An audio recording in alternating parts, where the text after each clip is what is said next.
ये सारी चीज आपको यूज करना है, तब आपको बेस्ट से बेस्ट मार्क्स मिलेगा। ये यूज करके यदि आप उसके बारे में लिख भी दोगे ना, तो एग्जामिनर का नजर सबसे पहले उस आपको अच्छे से अच्छे मार्क्स आपको देना ही पड़ेगा। समझ में आ रहा है? क्योंकि आपने लिखा भी है, उसको बना के भी। जय हिंद दोस्तों, आप सभी का स्वागत है इस चैनल में। आज का टॉपिक है कि बोर्ड एग्जाम में आखिर कॉपी को कैसे लिखें हम, ताकि बढ़िया से बढ़िया बेस्ट मार्क्स आपको प्राप्त हो। खासकर इस बार 2022 में जितने भी विद्यार्थी मैट्रिक और इंटरमीडिएट की परीक्षा दे रहे हैं, आपको हम सब्जेक्टिव का भी बताएंगे और ओएमआर शीट के बारे में भी जानकारी देंगे कि कैसे आप लोगों को एग्जाम में कॉपी लिखना है। क्योंकि तैयारी कर लेना बड़ी बात है, लेकिन उस तैयारी को एग्जाम में जाकर के बढ़िया ढंग से लिख देना, यह सबसे जुदा है, यह सबसे अलग बात है। ठीक है, आप झारखंड बोर्ड, सीबीएसई बोर्ड या भारत के किसी भी स्टेट बोर्ड के स्टूडेंट हैं तो आप इस वीडियो को देख सकते हैं। ठीक है, तो वीडियो पर अंत तक बने रहिएगा, तभी आपको कुछ समझ में आएगा और तभी आप एग्जाम में बढ़िया से बढ़िया मार्क्स ला पाओगे। तो देखिए, इस बार जो आप लोगों का क्या होगा, दो प्रकार का एग्जाम होगा। एक होगा टर्म 1 और दूसरा होगा टर्म 2। तो टर्म 1 और टर्म 2 दोनों मिला करके लिया जा रहा है। तो टर्म 1 जो है वो ऑब्जेक्टिव है, टर्म 2 सब्जेक्टिव है। तो पहले हम ऑब्जेक्टिव के बारे में बता देते हैं, इसके बाद इधर सब्जेक्टिव के बारे में अभी आप लोगों को बताएंगे। तो देखिए, सबसे पहले ऑब्जेक्टिव एग्जाम जो है दोस्तों, ये होगा आपका ओएमआर शीट में होगा। ओएमआर शीट समझते हो, जो लाल कलर का होता है या फिर ग्रीन कलर का, जिसपे गोल गोल गोल गोल करने का रहता है। ठीक है, यहां पर 1 2 3 4 इस तरह से रहेगा। जो आपका सही उत्तर होगा उसको आपको गोल कर देना, सर्किल कर देना। ठीक है, तो क्या करना है, देखिए सबसे पहले ओएमआर शीट को फिल करने के लिए जब आप एग्जाम हॉल में जाओगे तो सबसे पहले आपको ओएमआर शीट देगा। ओएमआर शीट जब मिल जाएगा तो आपको क्या करना है, ध्यान से मेरी बात को सुनिए। सबसे पहला पॉइंट है कि योर डिटेल्स, ये सबसे जरूरी है कि आपका अपना डिटेल्स लाइक रोल नंबर, आपका रोल कोड, आपका स्कूल का नेम या फिर आपका नेम, जो भी चीज उस ओएमआर शीट के फ्रंट में मांगा गया है जो आपको फिल करना है, इसको आप बहुत ही सावधानी से फिल करोगे। क्योंकि यदि मान लेते आप इधर 40 का 40 ऑब्जेक्टिव यदि सही भी कर देते हो और वहां पर क्या होगा कि आपका रोल नंबर मान लेते हैं 10,344 है। ठीक है, और आपने क्या किया है कि 10,346 को कलर कर दिया, तो फिर आपका ये एग्जाम दिया ना दिया बेकार हो जाएगा। समझ में आ रहा है? विद्यार्थी मिस्टेक क्या करते हैं, वो क्या करते हैं कि ये जो 4 ठो गोला बना हुआ ना, 4 ठो गोल गोल जैसे ये है, तो वो समझता है ऐसे ऐसे रहता है। ठीक है, देखो, तो मान लेते हैं इसमें आपको ये वाला ठो फिल करना है, इसमें आपको ये वाला ठो गोल गोल करना है और इसमें आपको ये ठो गोल गोल करना था। लेकिन विद्यार्थी जो उसमें होश को खो बैठ करके वो सोच रहा है कि हम इसको गोल गोल कर रहे हैं, यहां गोल गोल कर देता है या फिर यहां गोल गोल कर देता है। तो एक ठो यदि मिस्टेक हुआ तो टोटल चौपट हो जाएगा, फिर वो आपका सुधरेगा नहीं। और बहुत सारे लोग कहते हैं कि हम ब्लेड से खरोच खरोच करके कर देंगे, कंप्यूटर रीड ही नहीं कर पाएगा उसको और फिर आपका एग्जाम दिया हुआ बेकार हो जाएगा। समझ में आ रहा है? तो सबसे पहले हड़बड़ा करके क्वेश्चन आंसर शुरू मत कर देना। सबसे पहले अपना डिटेल्स, अपना रोल नंबर, रोल कोड, नाम जो भी है, सबको बढ़िया से फिल करोगे। ठीक है, दूसरा पॉइंट, सर्कल मिस्टेक। ये बात हम पहले ही बता चुके हैं। सर्कल मिस्टेक ओएमआर शीट में सबसे बड़ी गलती यदि होती है तो वो होता है सर्कल मिस्टेक। एक ठो में 2 ठो विद्यार्थी गोल गोल कर देता है या फिर कोई ठो खाली ही छोड़ देता है। समझ में आ गया? या तो 4 को गोल गोल कर रहा है तो वो 3 को गोल गोल कर रहा है। तो सर्कल मिस्टेक हर विद्यार्थी का होता ही होता है, इसलिए बहुत ही सावधानी से इस सर्कल को आपको फील करना है। समझ में आ गया? ये चीजें आप याद रखेंगे। इसके बाद है कि कंप्लीट, इनकम्प्लीट और आउटसाइड। इस पे क्या करना है कि आपको पूरी तरह से एकदम इससे बाहर नहीं निकालना है, एकदम कंप्लीटली गोल गोल करके एकदम ऐसे कर दोगे। इससे बाहर आपको नहीं निकालना है, नहीं तो फिर वो काउंट नहीं होगा, वो गिना नहीं जाएगा, उसको कंप्यूटर जो है रीड नहीं कर पाएगा। इसको कोई मैनुअली टीचर चेक नहीं करते हैं, ये सिस्टम से चेक होता है। समझ में आ गया? तो ये आपका इसका आउटसाइड नहीं निकालना है या फिर ऐसे ऐसे करके आधे रंग के नहीं छोड़ देना है। जैसे यहां पर इतने दूर रंग के विद्यार्थी छोड़ दिया, आधा खाली दिख रहा है, तो फिर भी वो कंप्यूटर उसको रीड नहीं कर पाएगा। समझ में आ रहा है मैं क्या कहना चाहता हूं? तो कंप्लीटली आपको रंग देना है, ना बाहर करना है और ना ही भीतर में भी खाली जगह छोड़ना है। Is that clear? इसके बाद है कि attempt all question. OMR sheet जो मिलेगा उस पर 40 प्रश्न आपका रहेगा, तो 40 प्रश्न को आपको अटेम्प्ट करना है एग्जाम में। समझ में आ रहा है? 40 में से एक भी प्रश्न को नहीं छोड़ोगे, क्योंकि ये रेलवे, बैंकिंग, एसएससी, पुलिस का एग्जाम नहीं है कि आपका माइनस मार्किंग होगा, नेगेटिव मार्किंग इस पे किसी भी प्रकार का होने वाला नहीं है। इसलिए 40 का 40 क्वेश्चन आप 1.5 घंटे में एकदम गोल गोल कर दोगे, बढ़िया से ओएमआर शीट में फिल कर दोगे। 40 का 40 क्वेश्चन एक भी नहीं छोड़ना है, भले आपको आता हो या फिर नहीं आता हो। मैक्सिमम कोशिश करना, ट्राई करना कि हम सही गोल करेंगे। और यदि कोई क्वेश्चन नहीं भी आता हो, आपको शक है कि ये वाला हो सकता है लेकिन आप कंफर्म नहीं हो, फिर भी आपको जो ठो लगता है उसको करके आ जाना। कोई इस पे घाटा होने वाला नहीं है। हो सकता है सही हो जाए तो बहुत बढ़िया बात है, और नहीं सही हुआ तो फिर क्या होगा, आपका मार्क्स थोड़ी कट रहा है, तो गोल गोल करके आ जाओगे। समझ में आ गया? तो अटेम्प्ट ऑल क्वेश्चन। इसके बाद last and least, fill carefully. जो भी चीज ओएमआर शीट में भरोगे, अब जैसे मेरा नाम मोहन है तो हम क्या लिखेंगे, MOHAN। तो अब हम गलती से क्या किए भाई कि ए के जगह में मान लो हम ई कर दिए, तो हम तो क्या करेंगे कि काट देंगे या फिर दूसरे जगह लिख देंगे। लेकिन ओएमआर शीट में इठो काम आपका नहीं होगा। ओएमआर शीट में यदि एक बार पेन चल गया तो फिर उसका कुछ दूसरा उपाय बिल्कुल नहीं है। आपको कोई मौका नहीं मिलेगा, आपका टोटल एग्जाम खराब हो जाएगा। इधर ऑब्जेक्टिव तो खराब होगा ही होगा, और इसका इफेक्ट पड़ जाएगा आपका सब्जेक्टिव वाला में, मतलब टोटली चौपट, टोटली आपका एग्जाम बर्बाद हो जाएगा। समझ में आ रहा है? इसलिए ओएमआर शीट का एग्जाम पहले होगा। ओएमआर शीट को गलत कभी भी किसी भी हाल में मत करना। नहीं समझ में आएगा तो टीचर से पूछ लेना, वहां पर जो इन्विजिलेटर रहेंगे उससे आप बात करोगे और वो आपको हेल्प करेंगे कि ओएमआर शीट मुझे कैसे करनी है। समझ में आ गया? तो फिर से बता देते हैं कि फील केयरफुली, ध्यान से ये सारी बातें आप लोग इसको स्क्रीनशॉट करके रख लो कि सर जो भी चीज बताए हैं इसको हम फॉलो अप करेंगे, और एग्जाम हॉल में इसका इंप्लीमेंटेशन 100% होना चाहिए, नहीं तो आपका गलत हो जाएगा। तो ये तो हो गया ऑब्जेक्टिव का मामला, ये हो गया आपका ऑब्जेक्टिव। ये क्या हो गया आपका ऑब्जेक्टिव, मतलब जो ओएमआर शीट में होगा वो हो गया। चलिए अब बात करते हैं सब्जेक्टिव। ये तो आपका अलग पेपर होगा, तो सब्जेक्टिव में सबसे ज्यादा ध्यान देने की जरूरत है।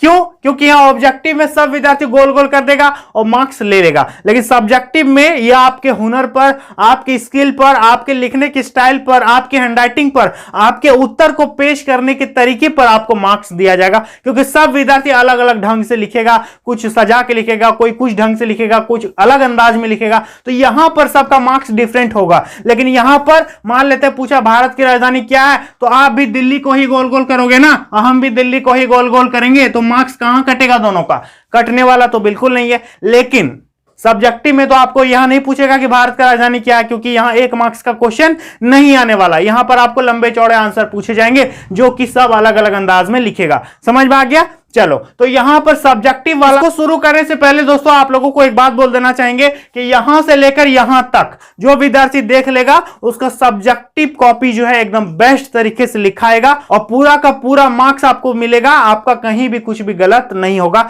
तो अंत तक जरूर देखना। देखो, सबसे पहला पॉइंट हम लिखे हैं, सब्जेक्टिव कॉपी एग्जाम में लिखोगे उसके लिए आपको क्या करना होगा। तो सबसे पहला पॉइंट है पेन।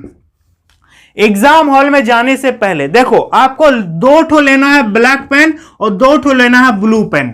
समझ में आ गया? ओएमआर शीट में हो, यदि बोलेगा कि ब्लू से गोल गोल करो तो ब्लू से कर देना, यदि कहेगा कि ब्लैक का यूज करो तो ब्लैक का यूज कर दोगे। मतलब आपके पास 2 ब्लू पेन और 2 ब्लैक पेन आपके पास होना चाहिए। समझ में आ गया? 2 इसलिए ताकि एक यदि धोखा दे दे बीच रास्ते पे तो आप दूसरे का यूज कर पाओगे। तो 2 ठो ब्लू पेन ले लेना और 2 ठो ब्लैक पेन ले लेना। यह आपका ओएमआर शीट में भी काम आएगा और इधर भी काम आएगा, सब्जेक्टिव में भी। देखो, 2 इसलिए हम बोल रहे हैं कि ब्लैक का यूज सब्जेक्टिव में क्या करेंगे, हेडिंग और पॉइंट्स को लिखने के लिए हम ब्लैक पेन का यूज करेंगे और ब्रीफ करने के लिए, पूरा आंसर को लिखने के लिए हम ब्लू पेन का यूज करेंगे। समझ में आ गया? आप जैसे पूछ दिया कि जलियांवाला बाग हत्याकांड क्या है, कब हुआ था, इसके कारणों की विवेचना कीजिए, तो आप सबसे पहले डैश दोगे जलियांवाला बाग हत्याकांड, ब्लैक से लिख दोगे, डैश दे दोगे, इसके बाद ब्लू से आंसर लिखोगे। समझ में आ रहा है? इससे क्या होता है कि हाईलाइटेड होता है कि हाँ जलियांवाला बाग के बारे में बता रहा है। अब जैसे लिखेंगे इसके कारण निम्नलिखित हैं, तो लिखेंगे कारण, ब्लैक पेन से लिख देंगे, फिर डैश दे देंगे। अब कारण सब एक एक पॉइंट करके नीचे ब्लू पेन से लिखेंगे। समझ में आ रहा है? और कुछ भी चीजें यदि अंडरलाइन करना या कुछ करना तो हम ब्लैक पेन का प्रयोग वहां पर करेंगे। इससे कुछ भी हानि नहीं है। दोनों पेन का प्रयोग आप खुद कर सकते हो एग्जाम में। मैंने खुद किया हुआ है और अच्छे से अच्छे मार्क्स मुझे एग्जाम में मिले हैं। ये मैं पर्सनल ओपिनियन बताता हूं, और पिछले बार भी हम इस पर वीडियो बना चुके थे। लगभग 3 लाख विद्यार्थियों ने मेरे वीडियो को देखा कि एग्जाम में कॉपी कैसे लिखना है, और काफी अच्छे रिस्पॉन्स मुझे पूरे देश भर से मिले। असम बोर्ड, यूपी बोर्ड, हर पश्चिम बंगाल बोर्ड, हर जगह के विद्यार्थियों ने मुझे कमेंट करके बताया कि सर आपने बहुत अच्छी बात बताई और इससे मेरा परफॉर्मेंस भी अच्छा हुआ। ठीक है, तो चलिए अब बात करते हैं। तो पेन ले जाओगे, 2 ठो ब्लू 2 ठो ब्लैक, आपका यूज बहुत ज्यादा होगा। Black pen underline, indicate, circle करने के लिए, किसी पॉइंट को दर्शाने के लिए होगा, और ब्लू पेन का उपयोग हम आंसर लिखने के लिए करेंगे। यह हो गया पेन की बात। अब बात करें कि जब आप एग्जाम हॉल में जाओगे तो आपको दिया जाएगा कि प्रश्न बुकलेट और आंसर शीट। ठीक है, प्रश्न बुकलेट मिलेगा और आंसर शीट। तो आपको करना क्या है दोस्तों, जैसे ही आपको प्रश्न बुकलेट मिलेगा तो यहां पर लिखा है कि प्रश्न बुकलेट को खोलिए या आंसर बुकलेट को खोलिए। तो जैसे ही खोलोगे तो उस पर रहता है कि पेज नंबर 1 से 25 तक, पेज नंबर 1 से 20 तक, पेज नंबर 1 से 30 तक। ठीक है, तो आप उसको पलट पलट के देखोगे कि कहीं मेरा 1-2 पेज बीच में मिसिंग तो नहीं है। हो सकता है पेज नंबर 16 के बाद पेज नंबर 19 शुरू हो रहा है तो 2 ठो पेज गायब है आपका, तो फिर आपको दिक्कत हो जाएगा। और जो एग्जामिनर चेक करेगा वहां पर कॉपी चेक करने वाला को तो और दिक्कत हो जाएगा कि विद्यार्थी फाड़ दिया है कि इसको मिला ही नहीं है, कुछ समझ में ही नहीं आएगा। तो आप क्या करोगे, जैसे ही क्वेश्चन पेपर मिलेगा, जैसे ही प्रश्न पत्र मिलेगा, सबसे पहले शुरू में लिखना शुरू मत कर देना, पेन उस पर चलाना ही नहीं है। सबसे पहले आपको चेक करना है कि जो मुझे क्वेश्चन पेपर, जो आंसर शीट दिया गया है, क्या वो सही है, कहीं फटा उटा तो नहीं है, या फिर कहीं कुछ है तो नहीं इसमें, या फिर इनकम्प्लीट तो नहीं है। तो सबसे पहले आपको उसको खोल करके अच्छी तरह से चेक करना है, डायरेक्ट लिखना शुरू नहीं करोगे। समझ में आ गया। इसके बाद सकारात्मक सोच। सकारात्मक सोच कहने का मतलब प्रश्न पत्र मिलने के बाद ही, जैसे आप क्वेश्चन पेपर खोलोगे तो बहुत सारे विद्यार्थी हताश हो जाते हैं कि अरे इतना भारी भारी क्वेश्चन आ गया, अब तो हम गए, मेरा काम तमाम हो गया। क्वेश्चन देख के ही उसका मोरल जो है पूरी तरह से डाउन हो गया, अब तो उसका हालत एकदम खराब हो गया। क्वेश्चन देख के समझ गया कि मतलब अब मेरा कल्याण हो गया, अब कुछ नहीं होने वाला है। तो ऐसा बिल्कुल नहीं करना है। क्वेश्चन को देख करके घबराइए मत। हो सकता है क्वेश्चन वहां दूसरे ढंग से पूछ दिया हो और आप यहां पर अकबका रहे हो क्वेश्चन देख के। तो क्वेश्चन यदि हार्ड है तो कोई दिक्कत नहीं, उसको थोड़ा शांत रह के सोचो और फिर बनाने शुरू करो। क्वेश्चन को देख करके एकदम नेगेटिविटी अपने दिमाग में मत लाना, पॉजिटिव माइंड से सोच समझ करके अच्छे ढंग से लिखना, क्योंकि जैसे ही आप क्वेश्चन देख करके अकबका जाओगे तो फिर आपका मोरल डाउन हो जाएगा और आगे आप कुछ नहीं कर पाओगे। समझ में आ रहा है। क्वेश्चन देख करके हताश नहीं होना है, ये हो गया। और ज्यादा खुश भी नहीं होना है कि बहुत आसान आसान आ गया, चलो ना फटाफट बना देते हैं। आसान सबके लिए आया होगा,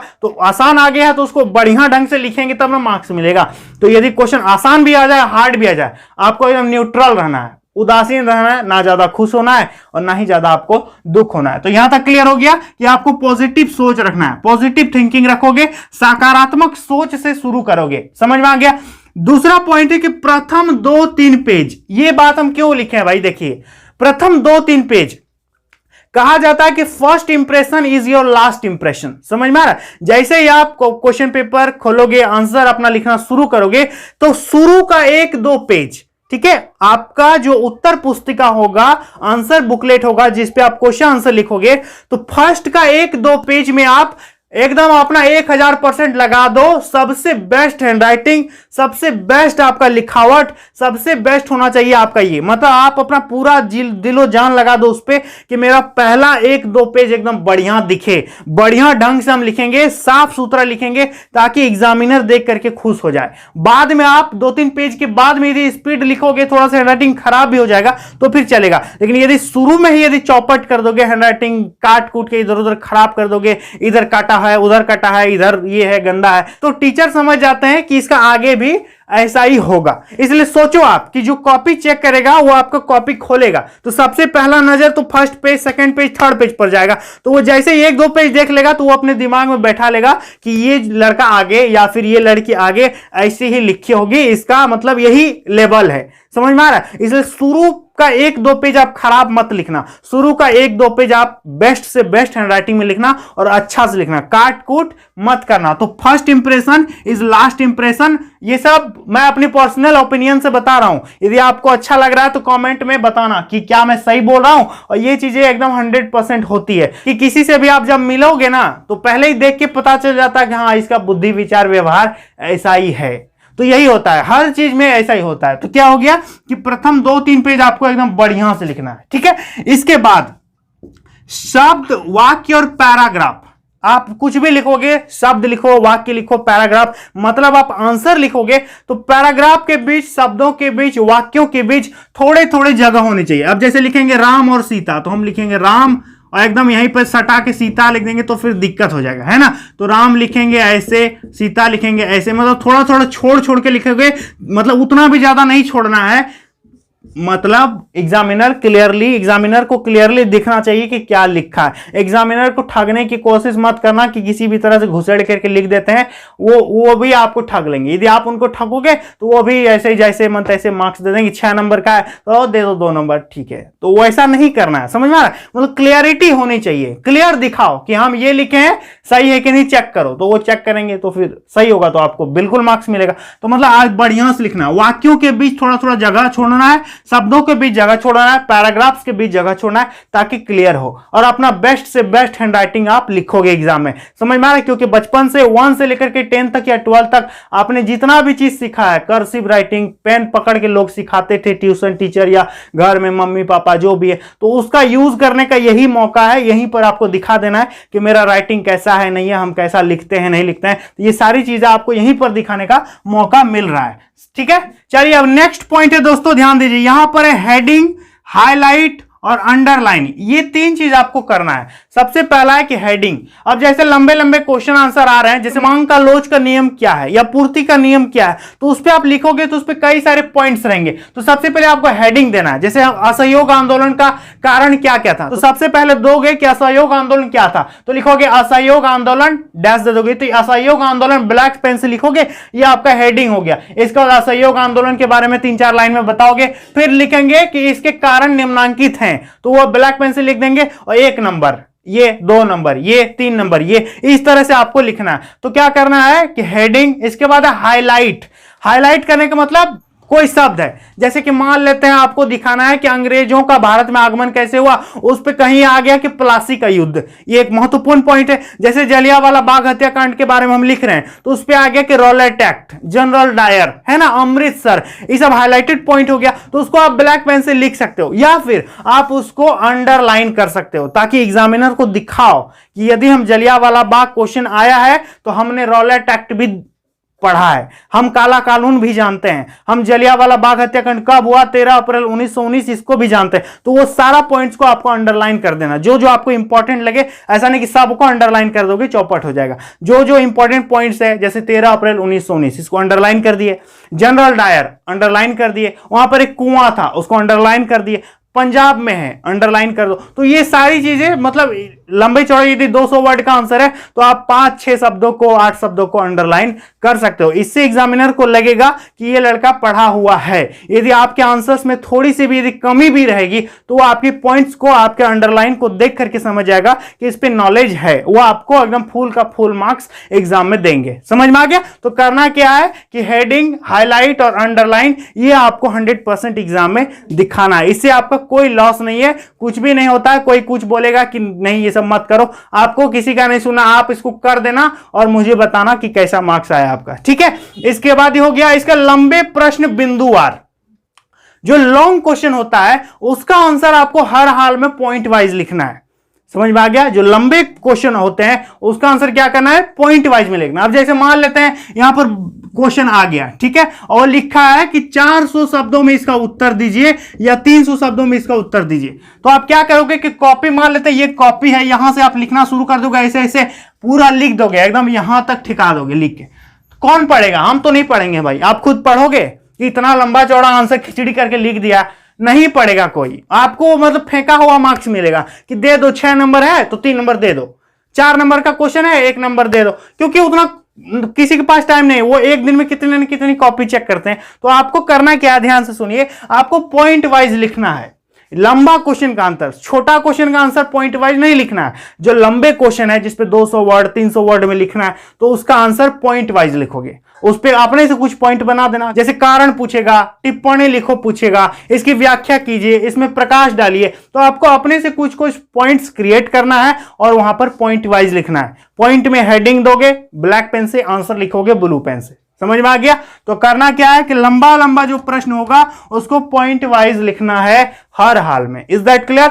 नाउ इसके बाद है कि आकृति, ग्राफ, चिन्ह, डायग्राम का प्रयोग करना है, मैप का भी प्रयोग करना, मानचित्र। अब जैसे मैथमेटिक्स है, शंकु के छिन्नक का आयतन आया है, तो आपको एक तो शंकु बना देना है वहां पर, बेलन आया है तो एक तो बेलन बना देना है, ठीक है। अब मान लेते हैं कि ज्योग्राफी में क्वेश्चन आ गया कि भारत में जूट की खेती कहां कहां होती है बताइए, तो आप एक तो यदि भारत का मैप बना दोगे और बंगाल को दर्शा दोगे कि यहां पर जूट का खेती होता है, तो ये तो हाईलाइट हो गया, आपका आंसर टीचर नहीं पढ़ेंगे, पहले तो वही तो देख लेगा कि अरे इसको पता है, दे देगा आपको मार्क्स। समझ में आ रहा है? तो क्या करना है, मैक्सिमम यूज करना, हर जगह नहीं, आपको करना है कि आकृति जो फिगर है, ठीक है, ग्राफ, चिन्ह, कोई भी चिन्ह है या फिर डायग्राम, मैप, मानचित्र, इस सब का प्रयोग करना, जहां आपको उचित लगे वहां पर कर देना, खासकर फिजिक्स, केमिस्ट्री, मैथमेटिक्स, बायोलॉजी में ये सारी चीज आपको यूज करना है, तब आपको बेस्ट से बेस्ट मार्क्स मिलेगा। ये यूज करके यदि आप उसके बारे में लिख भी दोगे ना, तो एग्जामिनर का नजर सबसे पहले उस आकृति पर पड़ेगा, उस डायग्राम पर पड़ेगा, और उसको अच्छे से अच्छे मार्क्स आपको देना ही पड़ेगा। समझ में आ रहा है? क्योंकि आपने लिखा भी है, उसको बना के भी दिखाया है, तो ये सबसे जरूरी होता है, ठीक है। तो ये हो गया कि इस सब का यूज आपको करना है। इसके बाद उदाहरण का प्रयोग आपको मैक्सिमम करना है, उदाहरण का प्रयोग आपको मैक्सिमम करना है। अब जैसे पूछ दिया कि धातु क्या है, डिफाइन मेटल, तो क्या क्या लिखेंगे, धातु की परिभाषा लिखोगे और लिख दोगे कि जैसे, या फिर उदाहरण के लिए सोडियम, पारा, ये सारे यदि कुछ कुछ इंडिकेट करते हो कि इसके बारे में हम और जानते हैं, तो आपको फुल मार्क्स देने से कोई नहीं रोक सकता है। समझ में आ रहा है? मतलब कुछ भी पूछा जाएगा, यदि आपने थोड़ा सा एग्जाम्पल दे दिया ना, तो हो गया आपका काम खत्म, ठीक है। आपको बढ़िया से बढ़िया मार्क्स मिलेगा, इसलिए जहां उचित लगेगा वहां पर एग्जाम्पल का प्रयोग अवश्य करना, उदाहरण दे करके समझाने की कोशिश करना, और ज्यादा मत दे देना, 2 से 3 आप उदाहरण दे सकते हो जहां उचित लगेगा वहां पर, ठीक है। इसके बाद नेक्स्ट पॉइंट पर चलते हैं दोस्तों। नेक्स्ट पॉइंट देखिए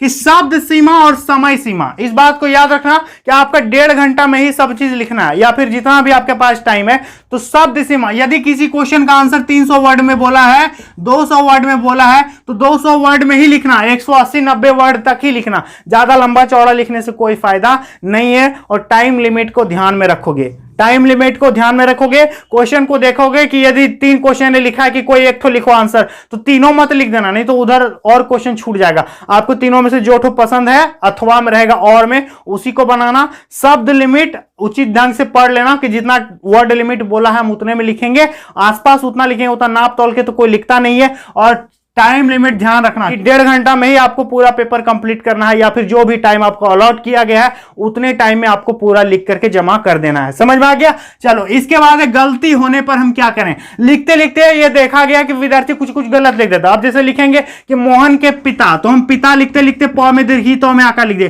तो इसको क्या करेंगे, हम ऐसे ऐसे करके काट देंगे? नहीं, बिल्कुल, इसको एक बार में ऐसे काट दोगे, जैसे हम लिख दिए पिता, ठीक है। तो इस गलती हो गया, तो एक बार ऐसे या फिर एक बार ऐसे, बस, इससे ज्यादा नहीं काटना है। इससे खराब इंप्रेशन जाता है, जो कॉपी चेक करते हैं वो सर को खराब इंप्रेशन जाता है, इसलिए मतलब ज्यादा काट कूट नहीं करना है। तो गलती होने पर एक बार इंडिकेट कर दो कि ये गलत हो गया, बस, इससे ज्यादा कुछ नहीं करना है, ठीक है। इसके बाद है कि फालतू समय। एग्जाम में आप फालतू समय व्यतीत नहीं करोगे कि हम पानी पीने जा रहे हैं, टॉयलेट जा रहे हैं, ये सब आप शुरू में ही, एग्जाम शुरू होने से पहले आप कर सकते हो।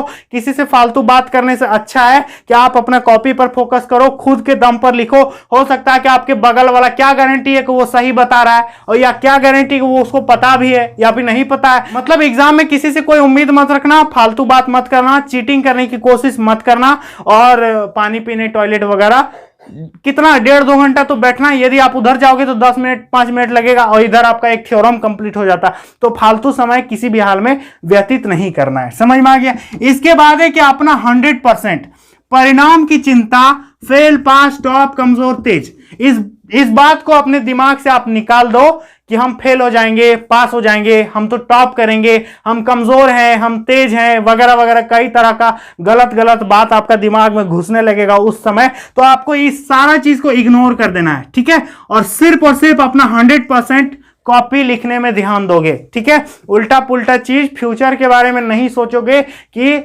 जून में मेरा रिजल्ट आएगा तो रोल नंबर, रोल कोड डालेंगे तो क्या निकलेगा। ये आप पर डिपेंड है। आपका जितना ज्यादा पेन चलेगा उतना अच्छा मार्क्स आपका स्क्रीन पे दिखेगा, ठीक है। तो ये क्या करना है, अपना 100% लगाओ। परिणाम की चिंता, रिजल्ट का टेंशन नहीं लेना है। फेल होंगे, पास होंगे, टॉप करेंगे, हम कमजोर हैं, हम तेज हैं, फलना फलना, ये सब सारा चीज आपको नहीं सोचना है, ठीक है। इसके बाद उत्तर बुकलेट को खाली नहीं छोड़ना है किसी भी हाल में। यदि 30 पेज है तो कम से कम 28 पेज तो भर ही देना।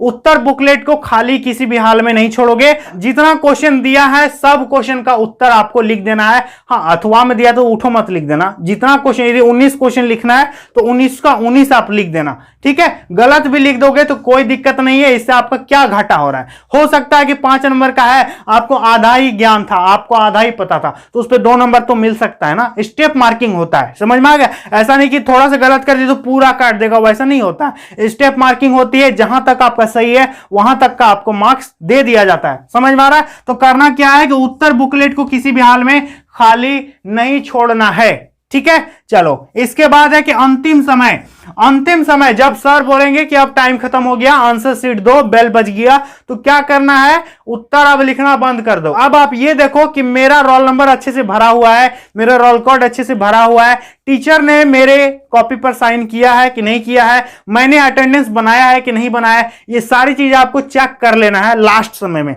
समझ में आ रहा है। कॉपी जमा देने से पहले आप अपने डिटेल्स जो भरे हैं वो सही भरे हैं कि नहीं भरे हैं, कि कुछ छूट गया है, ये सारी चीजें आप चेक कर लोगे और फिर जमा करोगे, समझ में आ गया। ये हो गया। इसके बाद है घर आने के बाद, देखो ध्यान से, हो सकता है आज मेरा फिजिक्स का एग्जाम था, हम घर गए, मेरा फिजिक्स का एग्जाम खराब हो गया, तो और कल केमिस्ट्री का है, तो क्या करेंगे हम, फिजिक्स के बारे में सोच करके केमिस्ट्री वाला भी खराब हो जाएगा। तो क्या करना है, जो एग्जाम दे दिए, एग्जाम हॉल से निकलने के बाद उसको वहीं भूल जाओ। उसके बाद अगले दिन जो आपका एग्जाम है, उस एग्जाम के बारे में आप सोचो कि अगले दिन हम कैसे बढ़िया से बढ़िया परफॉर्मेंस करेंगे, क्योंकि पिछलका वाला यदि आप सोच के रहोगे तो आगे वाला भी आपका एग्जाम खराब हो जाएगा, हर हाल में खराब होगा। आपका दिमाग में नेगेटिविटी एकदम कूट के भरना शुरू हो जाएगा। इसलिए जो हो गया सो हो गया। एग्जाम हॉल से निकलने के बाद इस नेगेटिविटी के बारे में किसी भी हाल में कुछ भी नहीं सोचना है, सिर्फ और सिर्फ सोचना है तो आपका नेक्स्ट एग्जाम जो अगले दिन होने वाला है उसके बारे में सोचना है, सिर्फ उसके बारे में आप लोगों को सोचना है, समझ में आ गया। तो और एक जरूरी बात हम आप लोगों को बता देना चाहेंगे, लेकिन उससे पहले आपसे रिक्वेस्ट करेंगे कि यदि आपने हमारे फैमिली ब्लॉग चैनल को सब्सक्राइब नहीं किया है तो कर देना, एक बार जाकर के देखना जरूर कि मेरा ब्लॉग कैसा है, और ब्लॉग में कमेंट करना। मेरा ब्लॉग चैनल का नाम है मोहन ब्लॉग्स, ठीक है। तो जाकर के सपोर्ट कर देना, सब्सक्राइब कर देना। तो दोस्तों आप बात करें कि ये आप लोगों को कैसा लगा, ये सारा चीज जो आप लोगों को हम बताए, क्या आप लोगों को समझ में आ गया कि नहीं आया। इसके अलावा यदि आपको कुछ पूछना है मुझसे तो आप मुझसे इंस्टाग्राम में फॉलो कर लीजिएगा, और इंस्टाग्राम में वीडियो कॉल, ऑडियो कॉल कर सकते हो, मुझे मैसेज कर सकते हो। मेरा इंस्टाग्राम आईडी है मोहन ब्लॉग्स 51, तो जाकर के फॉलो जरूर करना, ठीक है। और ये सारी चीजें आप अपने एग्जाम में फॉलो करना, और इसी ढंग से कॉपी लिखना, आपका बेस्ट से बेस्ट मार्क्स आएगा, और लगभग आपका 450 प्लस मार्क्स गारंटी आएगा। कम से कम उम्मीद रखो कि 400 प्लस हम हर हाल में लेंगे, ठीक है। और यहां तो 40 में 40 ऑब्जेक्टिव लेंगे ही लेंगे, किसी भी हाल में नहीं छोड़ना है, ठीक है। तो चलिए दोस्तों, आज के लिए इतना ही। उम्मीद करते हैं आप लोगों को मेरी पूरी बात समझ में आ गई होंगी। तो वीडियो को लाइक कर दीजिएगा, चैनल को सब्सक्राइब कर दीजिएगा। चलिए मिलते हैं बहुत जल्द नेक्स्ट वीडियो में, तब तक के लिए बहुत बहुत धन्यवाद।